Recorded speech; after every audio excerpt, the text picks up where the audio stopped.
에스라는 아론의 16대 손입니다. 대략 모세와 아론이 출애굽할 때랑 지금 요 에스라 요 시기, 에스라가 세 번에 걸쳐 포로교환을 할 때 두 번째 포로교환의 리더였습니다. 그때가 기원전 458년. 그러니까 대략 이 아론과 16대 손인 에스라의 시간 간격은 한 1000년 정도 됩니다. 대단한 그런 가문의 이 에스라, 혈통적으로 그렇다는 얘기고, 또 종교적으로 제사장이잖아요. 그리고 정치적으로는 성경의 6절에 보게 되면 왕에게 구하는 것은 다 받는 자, 이렇게 소개를 합니다. 자기 스스로. 그러니까 왕의 총애를 받는 신뢰로운 그런 관계였다 볼 수가 있겠습니다. 그러니까 정치적으로 부족함이 없는 그런 인물이었습니다. 정치적으로, 종교적으로, 혈통적으로 무엇 하나 부족함이 없는 사람, 그 사람이 바로 에스라입니다. 근데 에스라가 결단한 게 있어요. 10절에 보게 되면 여호와의 율법을 내가 연구하고 준행하고 율례와 규례를 이스라엘 백성들, 이 백성들에게 가르치겠다, 이것을 결심합니다. 이것을 결심하고 나서 이제 2차 포로기환 원정대의 리더가 되어서 제사장들을 이끌고 레위인들을 이끌고 성전에서 봉사하는 그런 느디님 사람, 허드렛 일을 하는 사람들, 그리고 성전의 찬양대 다 대동을 해서 대략 맥시멈 10,000명 정도 되는 인원을 이끌고 두 번째로 예루살렘으로 돌아가기로 결단을 하고, 결단한 대로 준비해서 이제 4달 걸쳐서 바빌론에서 예루살렘까지 이제 가는 여정을 우리가 읽은 겁니다. 이후에 아닥사스 왕이 내린 조서의 내용도 쭉 이제 더 자세하게 살펴야 되지만, 오늘은 대략적인 이 부분에 대해서 제가 말씀을 드리려고 하는데, 에스라는 디아스포라 유대인으로서 페르시아에서 부족함이 없던 그런 사람이었어요. 이 앞선 시대, 그러니까 에스더가 먼저고 그 다음에 에스라고 그 다음에 느헤미야입니다. 그래서 에스라하고 느헤미야 때 페르시아의 왕은 아닥사스다. 그리고 그 앞에 에스더 시대의 페르시아의 왕은 네 번째 왕인데 아하수에로, 왕이 다릅니다. 근데 에스더가 그게 페르시아식 이름이에요. 페르시아식 이름입니다. 유대식 이름은 하다사, 이런 이름이에요. 모르드게도 페르시아식 이름입니다. 무로닥의 숭배자, 이런 뜻입니다. 우상 숭배자다, 이런 뜻이죠. 정성적인 히브리식 이름을 히브리인들이 못 썼어요. 여러 가지 이유가 있겠죠. 우리도 일제강점기에 한국인의 정체성이 분명히 있지만 그 사회 속에서 어쩔 수 없는 선택으로 일본식 이름을 쓸 때가 있을 수가 있고, 그런 기간이 있었다고 생각이 듭니다. 그렇다면 유대인으로서 페르시아에서 아하수에로 통치하에 사는 것 자체가 고통스러웠다, 이렇게 볼 수가 있겠는데, 그때 모르드게로 인해 발생된 여러 가지 일 중에 하만에 의해서 그 일족이 완벽하게 죽게 될 그런 위기가 딱 닥쳐오잖아요. 그때 다 금식하며 막 기도하잖아요. 하나님의 은혜를 구하며. 에스더가 본인은 어떻게 될지 모르지만 어쨌든 모르드게의 모습이 좀 옳지 않은 것처럼 보였던 것 같아요. 그래서 사신도 막 보내고 그러는데, 모르드게가 에스더에게 한마디 하죠. 우리 민족이 다 죽는데 너라고 죽지 않을 것 같지? 그렇지 않다. 다 살아도 우리가 죽을 수도 있다. 네가 왕후가 된 것이 바로 이때를 위함이 아니냐, 이렇게 질문하듯이 책망하듯이 도전합니다. 에스더가 그걸 받죠. 받아서 죽으면 죽으리라. 왕이 나를 찾지 않은 지 30일이 지났지만 그렇지만 내가 왕에게 나아가겠습니다. 그런 결단을 하죠. 나를 위해 금식하며 기도해 주십시오. 3일 동안. 그리고 나서 3일 뒤에 에스더가 왕 앞에 나아가잖아요. 그리고 하나님이 역사하셔서 왕이 보기에 에스더가 너무 예쁘죠. 어떤 소원이든 들어주겠다고 얘기를 합니다. 그래서 하나하나 순종하게 진행이 됩니다. 제가 보고 싶은 건 뭐냐면, 에스더가 왕 앞에 나아갈 때 죽을 수 있는 그런 상황 속에서 나아간 거잖아요. 그래서 죽으면 바로 여기서 내가 죽겠다. 민족을 위해서, 하나님을 위해서. 그렇게 에스더가 얘기를 했을 때 저는 뭘 묵상하게 되냐면 모르드게 한 말, 바로 이때를 위해서 하나님이 너를 왕으로 세우신 것이 아니냐. 여러분, 우리의 위치는 항상 사명이 있습니다. 사회적인 위치도 그렇고 교회 내 위치도 그렇고 모든 관계 속에서의 우리의 위치는 저는 사명이 있고 비전이 있다고 믿어요. 다른 사람보다 내가 공부를 많이 했거나 더 물질을 얻는 등이 있거나 또는 더 많이 배웠거나 특별한 경험을 했거나 이런 모든 것들은 나를 위해서 누리라고 하나님 주신 것이 아니라 하나님 나라를 위한 분명한 사명과 비전 가운데 주님께서 더 배우게 하시고 독특한 경험하게 하시고 더 얻게 하신, 그러므로 이런 것들 가지고 나를 높이고 그리고 이것을 누리는 것이 전부인 것처럼 이 땅을 살아가는 것은 잘못됐다라고 저는 생각을 합니다. 에스더를 보더라도 왕후가 된 것이 하나님의 사명이 있고 그 사명대로 걸어갈 때 그 민족이 은혜를 누렸죠. 에스더라도 마찬가지입니다.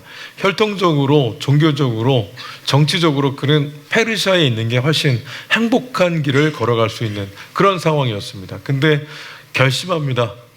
내가 돌아가겠다. 그리고 거기서 내가 먼저 율법을 연구하고 율법대로 살고 내 백성들에게 이 율례와 규례를 정확하게 가르치겠다. 이렇게 결단을 내려요. 왜 그랬을까요?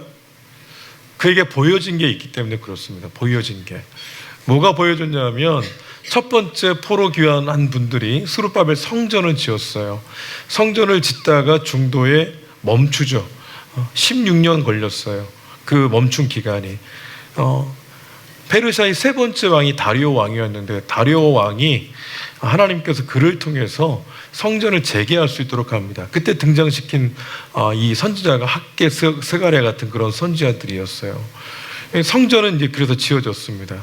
근데 그로부터 50년이 이제 세월이 흘러서 에스라 시대가 됐는데 보니까 성전은 지어져 있지만 거기서 제대로 된 예배도 드려지지 않고 율법 교육도 이루어지지 않고 백성들은 막 섞여가지고 이방인처럼 살아가고 이게 에스라의 눈에 보인 거죠. 귀에 들린 겁니다.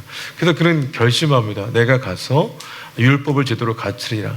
그래서 두 번째 포로 교환할 때 대부분 구성 인구가 레위인이었어요. 제사장이었습니다. 성전에서 봉사하는 사람들이었고 성전에서 찬양하는 찬양단이었어요.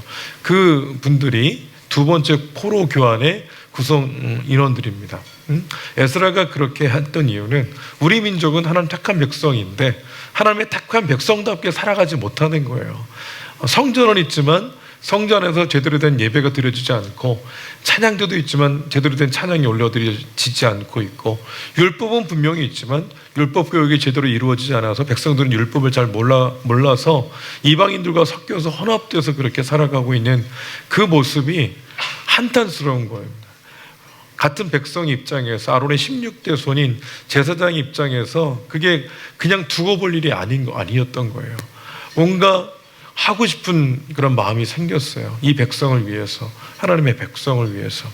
그래서 결심하게 된 거죠. 그래서 에스라가 그 사명을 따라 모든 것을 뒤로하고 그렇게 한 걸음 한 걸음 비전을 따라 걸어갑니다. 여러분, 우리의 인생은 비전이 이끌어가야 됩니다. 확 잡아당기는 게 비전이어야 돼요. 사명이 우리를 확 잡아당겨서 그 일을 걸어갈 수 있어야 됩니다. 돈을 벌어도 왜 돈을 벌어야 되느냐? 직장을 구해도 왜 그 직장을 구해야 되느냐? 이게 분명해야 됩니다. 사명이 분명하면 그때부터 인생은 분명해지기 시작합니다. 예수님을 믿으면 믿을수록 뭐해집니까? 단순해집니다. 단순해지고 명쾌해져요. 군더더기가 없어집니다. 정말 군더더기가 없어져요. 노인들이 지혜가 있다고 그러잖아요. 예수를 믿는 사람들이 해가 거듭하면서록 하나님 어떤 은혜를 주시냐면 분별력의 은혜를 주시고 명철함의 은혜를 주십니다. 그래서 단순해져요. 명확해집니다. 에스라는 페르시아에 있는 게 편합니다. 그렇지만 편한 길을 선택하지 않고 고달프지만 가치를 따라 비전을 따라 사명을 따라 가는 길을 선택하죠. 그 길을 걸어갑니다. 예수 믿는 사람들은 그 길을 걸어가야 된다고 생각이 됩니다. 그래서 모든 걸 정리하죠. 그리고 떠납니다. 4달 만에 도착해요. 그리고 그 모든 과정이 하나님의 선한 손에 도움을 힘입어 이렇게 표현하고 있습니다. 하나님께서 비전으로 따라가는 그들의 길을 열어주셨다 볼 수가 있겠습니다. 4달 만에 도착하고 나서 과거에 내가 여기 왜 와 있는지를 이렇게 고백해요. 여호와의 율법을 연구하여 준행하며 율례와 규례를 이스라엘에게 가르치기로 결심하였었더라. 과거형으로 얘기하죠. 그 결심 때문에 여기까지 왔다 이런 뜻입니다. 그 결심이고 비전이고 사명이잖아요. 여러분, 비전과 사명이 우리를 이끌어가야 후회가 없습니다. 그 길을 걸어가야 후회가 없어요. 그 길을 걸어가야 내가 잘 살았구나, 가치를 따라갔구나, 그런 영적인 만족감이, 그런 기쁨이 거기에 있는 법입니다. 하나님 앞에 우리는 그렇게 살아가야 되겠습니다. 보십시오.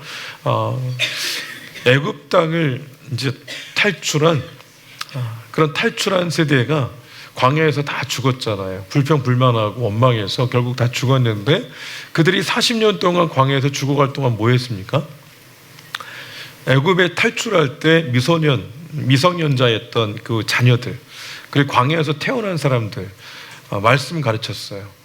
광야에서 태어난 자들은 만나만 먹고 살았습니다. 메추라기만 먹고 살았어요. 애굽을 잘 몰라요. 그러니까 성골입니다. 영적으로 봤을 때는. 그래서 만나가 내리는 게 상식이에요. 메추라기가 상식입니다. 구름기둥이 상식이에요. 불기둥이 상식입니다.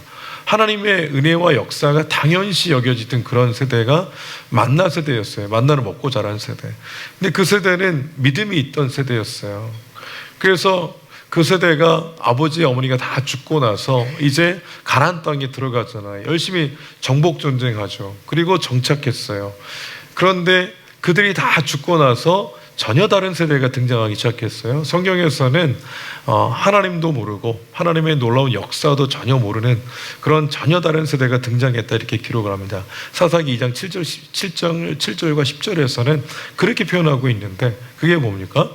왜 그랬을까요? 광야에서는 아버지 엄마는 불평해서 광야에서 죽어야 되는 형벌을 받았지만, 가나안 땅에 들어갈 자녀를 위해서는 율법 교육을 제대로 시킨 거예요. 광야에서. 근데 율법 교육을 제대로 받은 그 부모들이 이제 가나안 땅에 들어가서 열심히 정복 전쟁해야 되고 정착해야 되는 과정 가운데 결국 자녀들 교육은 놓친 겁니다. 그러니까 하나님을 모르는 세대가 등장을 하게 된 거죠. 핵심은 어디냐면 결국 부모님이에요. 부모님입니다. 여러분, 신명기 6장 4절부터 9절까지 한번 열어주실 수 있겠습니까? 한번 열어주시죠. 자, 4절부터 같이 한번 읽어보겠습니다. 이 말씀은 모세를 통해서 하나님께서 주신 명령이에요. 가나안 땅에 들어갈 백성들에게 명령한 겁니다. 읽겠습니다. 시작. 이스라엘아 들으라. 우리 하나님 여호와는 오직 유일한 여호와시니 너는 마음을 다하고 뜻을 다하고 힘을 다하여 네 하나님 여호와를 사랑하라. 오늘 내가 네게 명하는 이 말씀을 너는 마음에 새기고 네 자녀에게 부지런히 가르치며 집에 앉았을 때든지 길을 갈 때든지 누워있을 때든지 일어날 때든지 이 말씀을 강론할 것이며 너는 또 그것을 내 손목에 메어 기호를 삼으며 내 미간에 붙여 표로 삼고 또 내 집 문설주와 바깥문에 기록할지니라. 아멘. 저 말씀을 보게 되면 첫 번째는 부모인 내가 먼저 마음과 뜻과 힘을 다해 하나님을 사랑하라고 그랬어요. 그리고 그 말씀을 가슴에 새기라고 그랬습니다.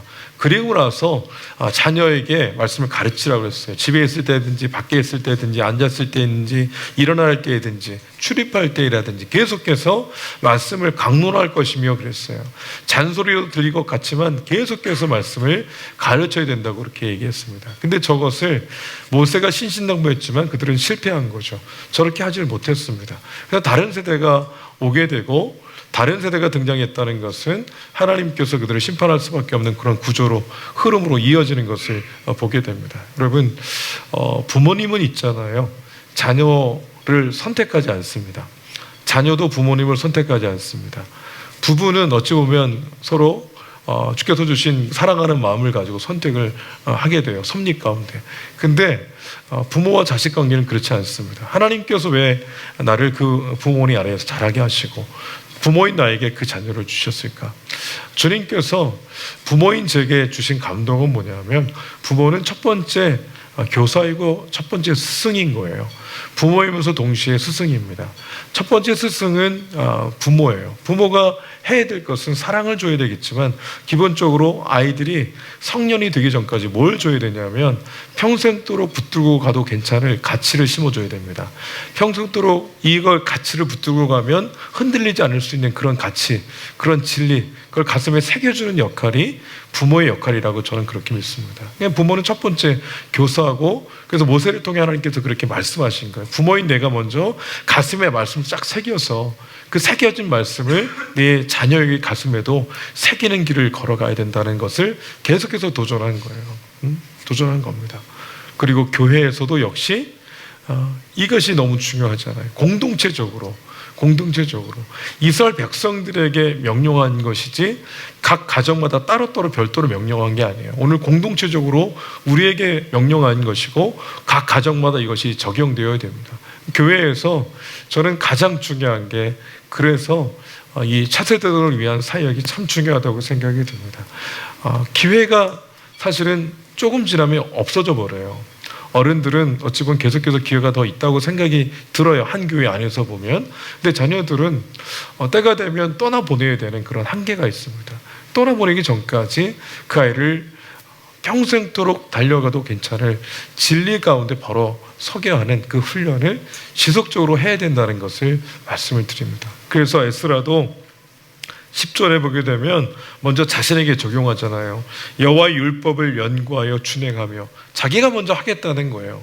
여기 연구한다는 것은 제가 읽어드릴게요. 어떤 사물에 대한 완전한 지식을 얻고자 온갖 노력을 기울이는 행동, 이게 연구하여 라고 하는 단어의 원어적인 의미래요. 그러니까 그것을 깨닫고자, 완전한 지식을 얻고자 모든 에너지를 다 들이는 행위를 연구하여, 단지 그냥 열심히 연구한다 이런 개념이 아니라 밝은 진리를 정확하게 깨닫고자 하는 모든 노력을 연구하여, 이런 단어에 담고 있다는 겁니다. 그러니까 우리가 하나님 앞에 이 말씀을 깨닫기 위해 부모가 먼저 몸부림을 쳐야 된다는 겁니다.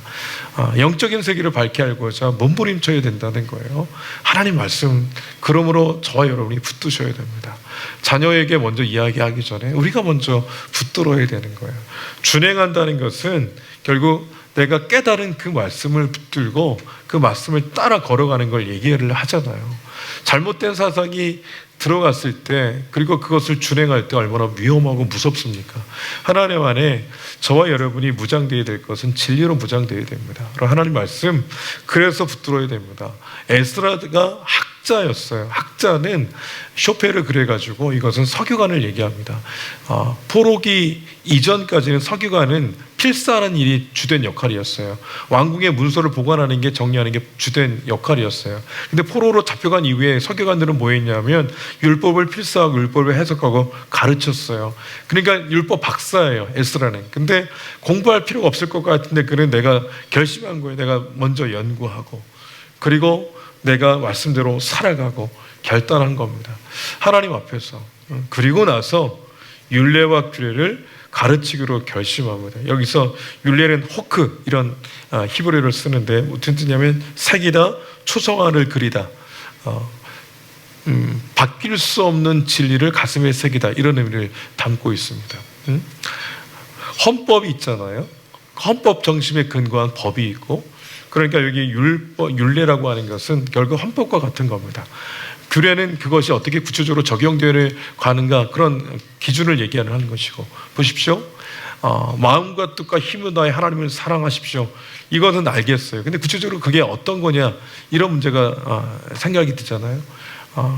마음과 뜻과 힘을 다해 하나님을 사랑하는 것은 기본적으로 예수님께서 하나님 사랑, 이웃 사랑에 대해서 말씀해 주시면서 십자가의 정신, 섬김을 받고자 하는 자는 섬기라고 말씀하셨습니다. 인자가 온 것은 섬김을 받기 위해서 온 것이 아니라 섬기기 위해서 자기 목숨을 많은 사람의 대속물로 주기 위해서 오셨다고 말씀했잖아요. 그게 하나님을 향한 사랑의 극치 아니겠습니까? 주님께서 우리에게 말씀하셨어요.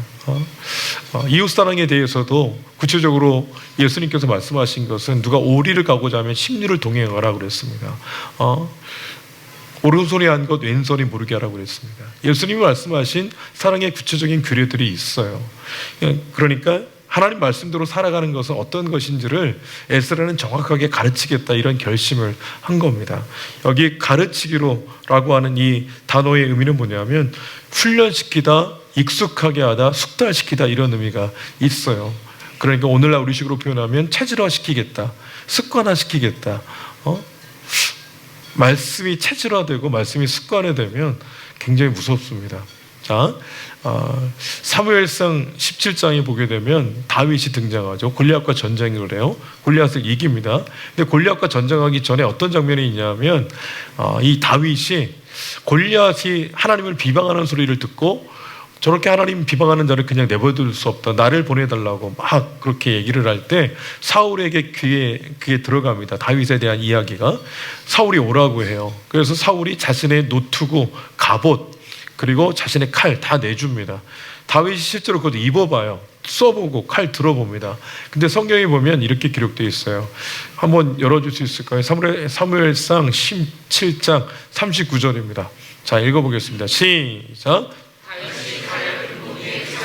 익숙하지 못함으로 시험적으로 걸어보다가 사울에게 말하되 익숙하지 못하니 이것을 입고 가지 못하겠나이다 하고 곧 벗고.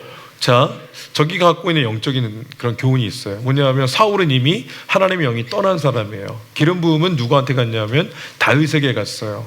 하나님의 영이 떠난 사람, 그래서 자신의 치세를 위해서 칼을 들었던 사울의 칼이 다윗에게는 어울리지 않아요. 익숙하지 않은 거죠. 어색한 겁니다. 그래서 뭘 잡아들냐면 물매를 잡아들어요. 매끈한 돌 5개를 들고, 그리고 그것을 주머니에 넣어서 골리앗을 향해 달려갑니다. 그게 익숙해요. 그러니까 다윗은 하나님께서 이 물매를 통해서 곰과 사자의 발톱으로부터 나와 양을 지킨 것이 익숙한 사람이에요. 그러니까 한마디로 하나님께 익숙하고 하나님의 능력이 많이 경험했었던 그런 익숙한, 하나님에 대한 익숙함이 있는 사람이 바로 이 다윗입니다. 말씀을 가르치기로 결심했다는 것의 구체적인 내용은 결국 하나님과 익숙하게 만드는, 하나님과 이질감을 느끼지 않고 익숙하게 느껴지는, 말씀이 체질화되어서 자연스럽게 말씀이 기준에 의해서 살아가는 그런 존재로 세우겠다는 결단을 하게 된 거예요. 여러분, 저는 11조 생활한 지가 오래됐습니다. 근데 11조 어려웠을까요? 쉬웠을까요? 어려웠죠. 쉽지 않았습니다. 근데 그것을 오랫동안 하다 보면 어떻게 됩니까? 그게 하나님의 주권을 인정하는 구체적인 행위라는 것에 대한 분명한 깨달음이 있고 나서 11조 하는 것이 어렵지 않았어요. 한 번, 두 번 하니까 그게 체질이 돼요. 습관이 돼요. 그 기준에 의해서 제가 결정하게 됩니다. 모든 것에 있어서. 그러니까 말씀이 체질화된다는 것은 굉장히 무서운 힘이 있는 겁니다. 그 인생에. 여러분, 예수 믿는 사람이 뭐가 문제냐면 말씀과 삶이 자꾸만 계속해서 괴리를 일으켜요. 말씀 따로, 우리의 삶 따로. 주일에는 말씀을 듣고 은혜를 받지만 평상시에는 말씀을 들고 말씀을 따라 살질 못하는 겁니다. 지난주에 사도행전 16장 말씀 봤잖아요. 성령을 따라가는 것에 대해서 도전을 했잖아요. 한 주간 동안 지나면서 어떻게 살아가야 됩니까? 성령께 물어보고 성령의 인도하심을 따라 손해를 보는 것 같아도 그 길을 걸어가야 되고, 그렇게 한 주간을 열심히 살아올 때 말씀이 실제로 체질화되고 말씀이 힘이 있다는 것을 경험하게 되면서 하나님께 익숙한 사람이 되는 거잖아요.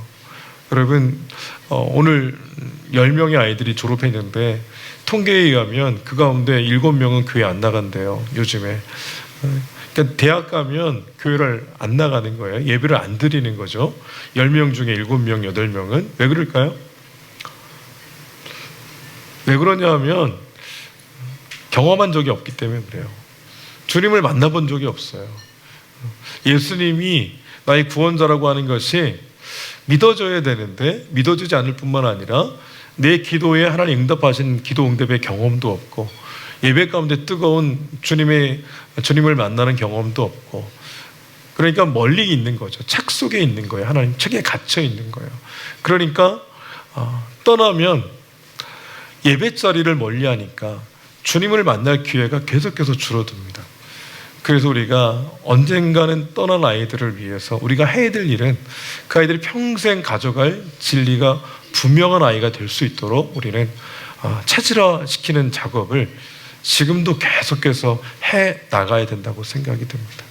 매일 성경으로 함께 귀티하고 함께 말씀을 읽고, 일전에 한번 소개해 드렸잖아요. 어떤 분이 이것에 대한 도전을 받아가지고 매일매일 아이가 말씀을 읽기 위해서 AI에게 이 말씀에 대한 주된 내용이 어떻는지를 확인하고 아이에게 설명해주고, 그렇게까지라도 한다고 그런 이야기를 제가 말씀드린 적이 있는데, 우리가 애씀이 필요합니다.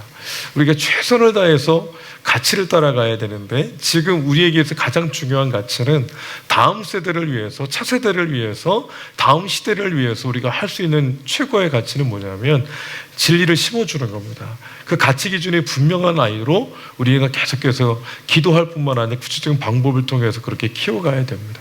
일차적으로 가정에서 해야 되고요, 교회에서도 에너지를 집중해야 됩니다. 6월 달에 여름 성경학교 있습니다.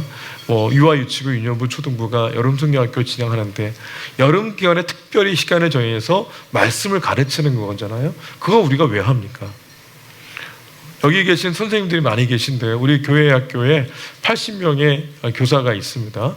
보조교사까지 95명이 있어요. 그분들이 왜 그렇게 돈을 받지 않고 뭔가 대가를 요구하지도 않으면서 그 사랑의 수고와 섬김과 말씀 가르치는 일을 왜 할까요? 중요하니까 하는 거예요. 그리고 영적인 희열이 있으니까 하는 겁니다. 거기서 주께서 주신 큰 기쁨이 있으니까 하는 거예요. 나만 예수님 잘 믿고 끝나는 것이 아니라 계속해서 신앙과 진리는 계속해서 계승이 되어야 되는데, 나의 헌신과 수고를 통해 섬김을 통해서 신앙이 개선된다고 생각이 되니까 계속해서 대가 지불을 하면서 그 현장을 떠나지를 않는 겁니다. 티엔농 화요일에 저희가 예배를 드릴 때 유스체플이 있었어요. 제가 청소년을 맡았을 때 훈련을 열심히 했습니다. 훈련을 아이들을 막 받으면서 당시에 1층에 떡볶이 집이 있었어요. 떡볶이 집에 제가 예약을 해놓고 우리 아이들이 와서 떡볶이를 달라고 하면 다 줘라. 그리고 아이들한테도 얘기했습니다. 여기 와서 너희가 먹고 싶으면 목사님 이름 걸고 떡볶이를 먹어도 된다. 단 훈련을 잘 받고 예배를 잘 들으면 그렇게 해도 된다 얘기를 했어요. 제가 학창 시절에는 선생님이 그렇게 얘기를 해도 그렇게 안 했습니다. 예의가 있으니까, 사람이. 근데 아이들이 막 600원, 800원 막 떡볶이를 어떻게 그렇게 많이 먹을 수 있는지 잘 모르겠는데 그 떡볶이가 맛있긴 했어요, 사실은. 근데 열심히 아이들이 많이 먹는데 그게 좋은 거예요. 그게 영적인 비밀인데, 여러분 가장 큰 기쁨은요, 아이들이 공부를 잘하는 것도 기쁨이고 좋은 대학 가는 것도 기쁨인데, 영적으로 조금씩 변화가 나타난다는 것, 영적으로 세워진다는 이것이 주는 기쁨과 희열이 얼마나 큰지 모릅니다. 여러분, 교회는 이 희열이 넘쳐날 때 더 풍성해지고 즐거워져요. 이 기쁨을 모든 성도가 알 때 교회는 굉장히 풍성해지게 되어 있습니다. 여러분, 오늘 말씀을 정리하겠습니다. 다른 세대는 어느 날 갑자기 등장한 게 아니었습니다. 부모가 부모의 역할을 못하니까 다른 세대가 등장한 겁니다. 공동체가 공동체 역할을 못하니까 다른 세대가 등장한 겁니다. 그러니까 차세대가 교회에서 계속해서 빠져나가고 교회마다 청년들이 빠져나가고 막 그런다고 그러잖아요. 우리 역시 마찬가지입니다. 많이 줄었어요. 근데 많이 줄은 것과 상관없이 끊임없이 우리가 해야 될 일이 있다면 이겁니다. 내가 먼저 말씀에 체질화된 사람으로 계속해서 세워져야 되고, 우리의 자녀들도 그렇게 세우는 노력을 연대해서 함께 끊임없이 해나가야 됩니다. 이거를 못하면 결국은 우리가 하나님 앞에 책망도 듣고 이것 때문에 우리가 아픈 마음을 안게 될 일이 오리라, 저는 그렇게 생각이 듭니다. 그러기 위해서 우리가 분명히 하나님의 자녀이기 때문에 하나님이 우리의 자녀를 책임지십니다. 근데 우리의 도리가 있는 겁니다. 저의 우리 해야 될 도리가 있는 거죠. 그거 하지 않고 하나님께 내어 맡기면 그거는 직무유기하는 거잖아요. 그러니까 저와 여러분이 해야 될 일은 오늘 내가 먼저 말씀의 사람으로 되기 위해 애를 써야 되고, 우리의 자녀들을 말씀의 사람을 세우기 위해서 내가 할 수 있는 최선을 다 드려야 되는 겁니다. 매일매일 숙제하기 전에 말씀을 읽었느냐 큐티했느냐 물어보십시오. 물어보고 체크만 하는 것만 해도 아이들은 하게 돼 있어요. 그리고 부끄러워서 내가 하게 되어 있습니다. 오늘 우리가 그 책임이 우리에게 있습니다. 하나님 앞에 이 길을 우리 모두가 함께 걷기를 원하고, 그래서 우리의 자녀들이 영적으로 밝은 세대가 되고 영적으로 하나님께 익숙한 세대가 되어서 오늘날의 다니엘, 오늘날의 에스라, 느헤미야 같은, 요셉 같은 인물들이 우리 교회에서 많이 나오기를 원하고, 여러분의 자녀들이 그런 거룩한 세대로 세워져야 됩니다. 오늘 우리의 헌신이 그런 세대가 등장하게 되는 과정이 될 겁니다. 저와 여러분이 그 거룩한 길을 걸어가시기를 주의 이름으로 축복합니다. 아멘. 옆에 계신 분들에게 그렇게 얘기해 주세요. 우리가 먼저 말씀을 붙듭시다. 예. 함께 기도하겠습니다.